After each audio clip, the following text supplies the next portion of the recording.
Saya beritahukan bahwa cerita ini full spoiler. Sebelum lanjut ke ceritanya, subscribe terlebih dahulu biar tidak ketinggalan episode selanjutnya. Yuk digas!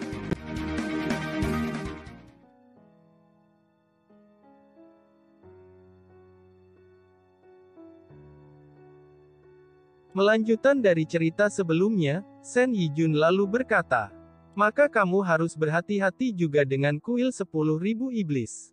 Orang-orang yang bergabung dengan kuil 10.000 iblis entah sangat menyedihkan atau sangat obsesi. Mereka akan tumbuh pesat dengan cara yang khusus, namun hal yang mengerikan bahwa hidup mereka tidak akan bertahan lama. Sehingga kuil 10.000 iblis selalu mencari kandidat baru," ucap Sen Yijun menginstruksikan Xiaoyan. Xiaoyan mengangguk dengan sungguh-sungguh lalu berkata, "Terima kasih telah memberitahukan masalah ini kepada junior," ucap Xiaoyan. "Ya, saya harap Anda akan datang ke kuil kuno di kemudian hari. Sekarang kami akan pergi terlebih dahulu," ucap ketiga dewa kuil kuno. Xiaoyan juga menganggukkan kepalanya sambil tersenyum saat menyaksikan tiga dewa kuil kuno pergi. Di Thunder Hall di mana Xiaoyan tidak lagi melihat Sen Qijun dan Sen Lianjun lalu berkata, "Sen Yijun, perpisahan ini saya khawatir itu tidak benar. Jika adik laki-laki Xiaoyan ditemukan oleh aliansi abadi dan pagoda emas berhasil direbut, itu pasti akan menjadi bencana bagi seluruh dunia," ucap Sen Lianjun dan Sen Qijun. "Yakinlah, karena dia adalah master yang dipilih oleh pagoda emas maka saya percaya jika dia tidak mudah untuk dibunuh," ucap Sen Yijun. "Saya harap begitu. Saya juga tidak punya pendapat. Ayo pergi dan kembali ke Yang Mulia," ucap Sen Qijun. Ketiganya meninggalkan Thunder Hall dan menaiki bahtera mereka. Segera mereka menghilang dari lautan kehampaan yang gelap. Setelah menonton mereka pergi, Xiaoyan perlahan-lahan berdiri tegak dan tidak bisa menahan rasa dingin di hatinya. Apa yang terjadi terlalu cepat dan Xiaoyan hanya mengingat ya pada saat ini.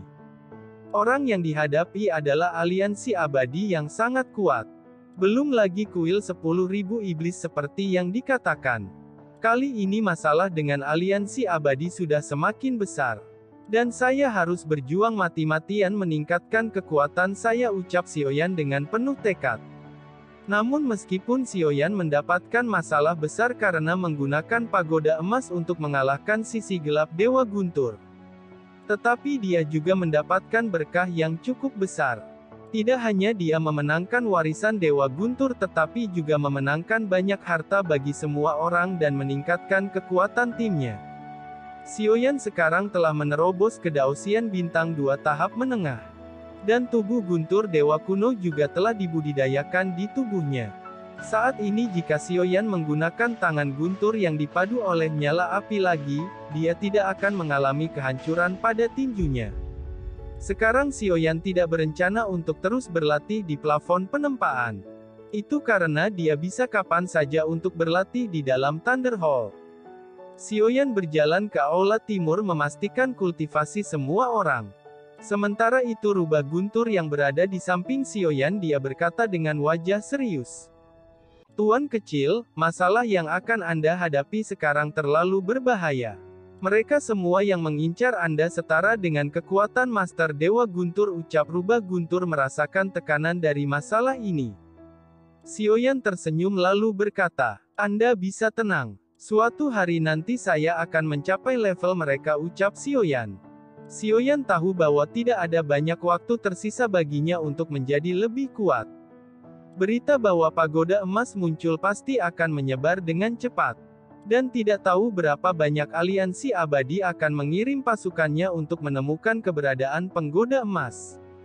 Oleh karena itu Xiaoyan harus menjadi cukup kuat dalam waktu singkat ini.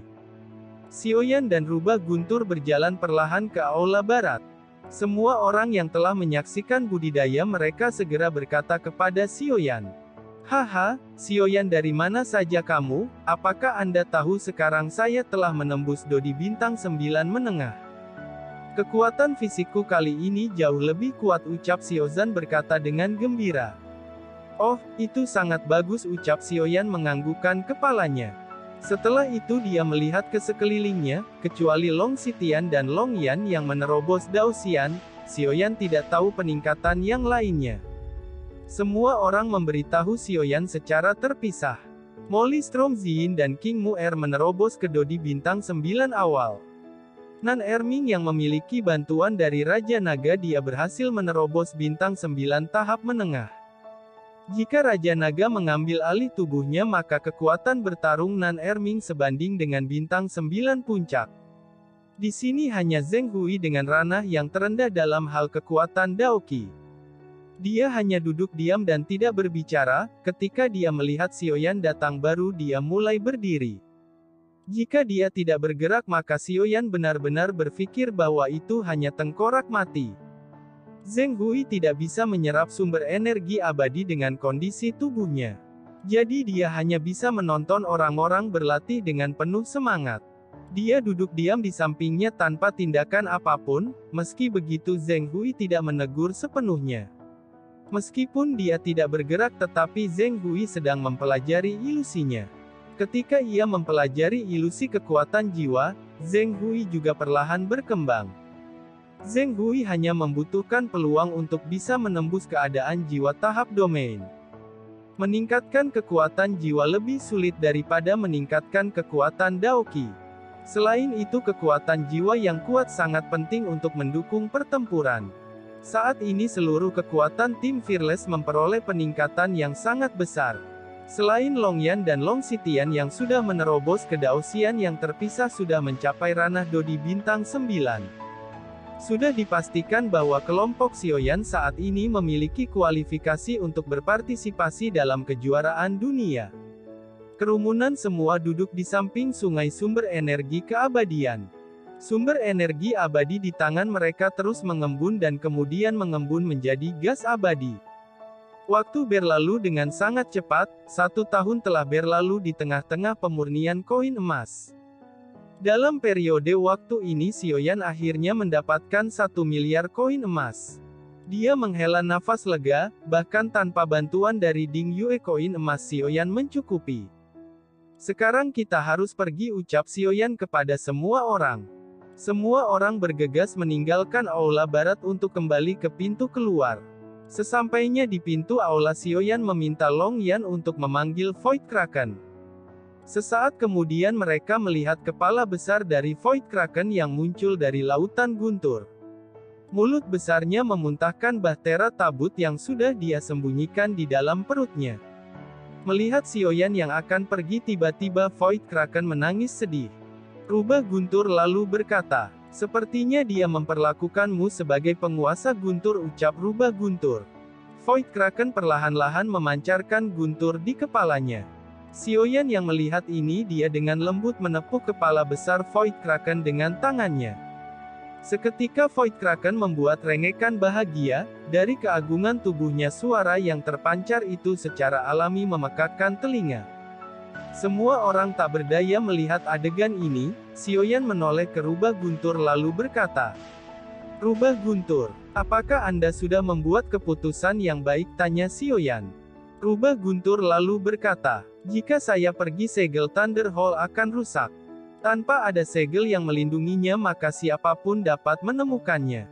Pada saat itu semua orang akan berbondong-bondong untuk menggeledah harta di dalamnya. Thunder Hall adalah apa yang ditinggalkan Tuan Dewa Guntur. Saya ingin melindunginya," ucap rubah guntur menjadi dilema oleh situasi ini. Sewaktu Dewa Guntur masih hidup dia secara pribadi menjelaskan kepadanya bahwa dia akan mengikuti Xiaoyan dan mematuhi apapun perkataan Xiaoyan. Xiaoyan lalu berkata, "Rubah guntur, saya menghargai pilihanmu. Namun ada kalimat yang ingin saya sampaikan kepada Anda. Meskipun Dewa Guntur akhirnya akan berreinkarnasi, tetapi dia tidak akan memiliki ingatan tentang Thunder Hall. Ia tidak akan pernah kembali ke Thunder Hall, akan lebih baik untuk mengikutiku. Berdasarkan pemahaman Anda tentang Dewa Guntur mungkin ada kesempatan untuk bertemu di benua Qianxing ini," ucap Xiaoyan. Setelah seseorang mencapai ranah dewa akan ada kesempatan kembali untuk berreinkarnasi dan bahkan ada kesempatan untuk membangkitkan ingatan kehidupan sebelumnya. Tetapi sebagian besar kelahiran kembali akan mati di tengah jalan. Untuk tumbuh ke tingkat yang lebih tinggi dalam kehidupan dibutuhkan banyak keberuntungan. Dan keberuntungan dalam proses pertumbuhan juga menepati proporsi yang besar. Karena tidak setiap orang dapat bangkit kembali dari tepi kematian setiap saat. Setelah dan reinkarnasi dan mati lagi itu akan menjadi kematian dalam arti sebenarnya. Atau dia akan reinkarnasi menjadi hantu tanpa ada harapan kesadaran dan tanpa ingatan masa lalu lagi. Ia bahkan bisa menjadi binatang buas tanpa kecerdasan apapun. Setelah mendengar kata-kata Sioyan, tubuh Rubah Guntur sedikit bergetar. Ia mengangkat kepalanya dan sepasang mata menatap Sioyan. Matanya yang berbentuk berlian tidak lagi berdarah dingin. Saat dia melihat Sioyan seolah-olah dia melihat Dewa Guntur yang sebenarnya. Dalam hal ini Rubah Guntur juga memiliki harapan besar kepada Sioyan. Rubah Guntur tahu bahwa untuk menemukan Dewa Guntur terlahir tidak lebih dari menemukan jarum di tumpukan jerami. Tidak ada yang tahu di mana tempat Dewa Guntur akan bereinkarnasi dan dilahirkan. Rubah Guntur telah menyaksikan pertumbuhan Dewa Guntur semenjak di masa mudanya. Ia mengikuti Dewa Guntur hingga ke puncak kekuatannya. Oleh karena itu ia mengenali Dewa Guntur dengan sangat baik. Selama ia mengikuti Sioyan dan memiliki kesempatan untuk ditemukan kembali maka Rubah Guntur dapat menjamin bahwa akan mengenalinya secara sekilas. Rubah Guntur lalu berkata, "Terima kasih telah mengingatkan saya. Saya akan melakukan yang terbaik untuk melindungi Tuan kecil," ucap Rubah Guntur sedikit tersentuh. Sioyan lalu berkata, "Anda tidak perlu memanggil saya Tuan, panggil saja saya Sioyan. Sekarang karena semua sudah diputuskan sudah saatnya untuk kita pergi. Selanjutnya kita masih akan memiliki misi untuk berpartisipasi dalam kompetisi atas nama benua," ucap Sioyan juga tersenyum. Setelah itu Rubah Guntur dan semua orang pergi ke Bahtera Tabut. Kali ini mereka tidak perlu perlindungan Void Kraken untuk menyeberangi Lautan Guntur. Itu karena sekarang Sioyan adalah penguasa dari Lautan Guntur ini. Bahtera Tabut meninggalkan Lautan Guntur dengan cara yang aman. Pada saat ini Void Kraken mengikuti Bahtera Tabut dari belakang. Sioyan yang melihat raksasa ini tidak bisa tidak menunjukkan sedikit kecemerlangan di matanya. Makhluk Void memiliki rentang hidup yang sangat panjang. Setelah Rubah Guntur pergi bersama Sioyan, maka Thunder Hall secara alami akan menjadi kosong. Sioyan lalu berkata, "Rubah Guntur, apakah Dewa Guntur menamai Void Kraken sebagai hewan kekosongan?" tanya Sioyan. Rubah Guntur lalu berkata, "Hahaha, pada saat itu Dewa Guntur memberikan nama Void Kraken ini dengan sebutan hal kecil," ucap Rubah Guntur. Sontak semua kelompok Sioyan terkejut saat mendengarnya. Makhluk besar dengan kekuatan yang mengerikan itu sebenarnya hanyalah hal kecil. Rubah Guntur lalu menjelaskan kepada semua orang bahwa ketika Dewa Guntur menyelamatkan Void Kraken ketika ia masih menjadi bayi kecil. Sioyan lalu berkata, "Oh, nama ini benar-benar sedikit kasual," ucap Sioyan tersenyum pada raksasa di depannya. Dan dia kemudian berteriak, "Hal kecil, aku ingin pergi sebentar. Anda harus menjaga diri Anda dengan baik, jika sesuatu terjadi kepada Anda saya tidak akan memaafkan Anda," ucap Sioyan. Mendengar pengaturan Sioyan, Void Kraken yang bernama hal kecil itu langsung terlihat bahagia. Seolah-olah seorang anak kecil hidup dalam tubuh yang besar. Dan orang yang paling disegani itu mengatur tugas untuknya. Dia merasa bahwa Sioyan sangat mementingkan itu. Hal kecil mengayunkan tubuh besarnya menunjukkan bahwa tugas akan selesai secara baik dan itu dengan ekspresi sedikit lucu. Hal kecil tetap tinggal di Laut Guntur, dan kemudian menyaksikan Bahtera Sioyan berangsur-angsur menghilang. Dia membuat rengekan yang terus-menerus. Sioyan lalu berkata, "Rubah Guntur, apakah dia akan selalu tinggal di Lautan Guntur dan menjaganya?" tanya Sioyan. "Iya, Dewa Guntur pernah membantunya dan membesarkannya. Sekarang bisa dikatakan dia akan membayarnya," ucap Rubah Guntur. "Kalau begitu saya harap Thunder Hall tidak menjadi peninggalan yang ditinggali oleh orang lain," ucap Sioyan. Setelah itu Xiaoyan mengeluarkan peta dari dalam cincin penyimpanannya. Dia harus menentukan posisinya saat ini. Semua orang yang baru saja sadar mulai bertanya kepada Xiaoyan. Saudara Xiaoyan, mengapa posisi kita berbeda dari ketika kita masuk? Tanya semua orang yang tidak tahu ketika mereka berlatih ada pertempuran yang terjadi. Xiaoyan memberitahu semua orang tentang kemunculan aliansi abadi dan kemunculan Dewa Kuil kuno. Tetapi Xiaoyan tidak menceritakan tentang motif aliansi abadi yang mengincar pagoda emas. Wajah mereka terkejut saat berkata, kemunculan 4 sosok dewa. Ucap semua orang dengan ekspresi sedikit bodoh untuk sementara waktu. Dalam pikiran mereka ranah dewa seperti keberadaan ilahi. Mereka hanya mendengar tetapi tidak pernah melihatnya. Xiaoyan menganggukkan kepalanya dan juga menceritakan pertarungannya dengan Jin Chia. Semua orang memandang Xiaoyan dengan tidak percaya. Wajah Ding Hua dan Kang Dong melihat Xiaoyan seperti melihat monster. Ia berkata, saya benar-benar beruntung bertemu teman-teman seperti saudara Xiaoyan. Masa depan Anda benar-benar tidak terbatas, ucap Ding Hua tidak bisa untuk tidak memuji Xiaoyan. Meskipun dia juga dapat menggunakan kekuatan bintang merah melawan dewa. Tetapi dia harus membayar harga yang sangat berat, dan harga ini membiarkan racun di tubuhnya sepenuhnya menguasai dirinya. Kang Dong lalu berkata dengan kekuatan saudara Xiaoyan saat ini dia bahkan bisa bersaing di alam semua alam, ucap Kang Dong tidak bisa menahan perasaan kekagumannya terhadap Xiaoyan.